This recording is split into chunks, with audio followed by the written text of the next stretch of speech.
real-life house of horrors. Police in Ohio found 6 bodies inside the home of a registered sex offender. Authorities made several visits to the home of Anthony Sowell, but never looked around until after a woman claimed he raped her. CBS News correspondent Cynthia Bowers is in Chicago with the latest. Good morning, Cynthia. Good morning, Harry. Cleveland area families who believe their loved ones may be among the dead are hoping for answers today in a horrifying case in which new allegations against a convicted rapist turns up what appears to be an active serial killer who may have sought out his victims on a kinky social networking site.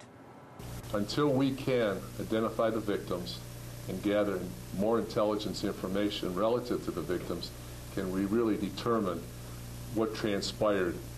What transpired here in a house of horrors. Thursday, SWAT team members came here to question paroled rapist Anthony Sowell about a new rape. Instead, they found badly decomposed bodies, 6 in all, 2 in the living room, 2 in crawl spaces in the hall, 1 buried under stairs in the basement, and 1 in a shallow grave out back. Of the victims, all 6 were female. 5 of them were strangled, but determining age and race will take time. Sowell was released from prison in June of 2005 after serving 15 years for choking and raping a 21-year-old woman. He created a profile for an online alternative lifestyle community only 1 month after his release. According to his profile, quoting now, "This master is looking for a sub to train if you're submissive and like to please." 18-year-old Melissa Topp knew nothing of Sowell's past and says she felt safe talking to the 50-year-old man on his front porch. He was actually a nice person. Yet when he invited her to come inside, her instincts kicked in. It was just a feeling like you shouldn't do this. No, it's not good. The Cuyahoga County coroner says the bodies could have been there weeks, if not months or years, and the fear is a continued search may turn up even more, Harry. Cynthia Bowers, thanks so much. Joining us in Washington is criminal profiler Pat Brown. Pat, good morning. Good morning, Harry. What do you make of this guy? Well, I'm not surprised that he went on to serial homicide, being well, he's probably a serial rapist, although he's just in jail for one.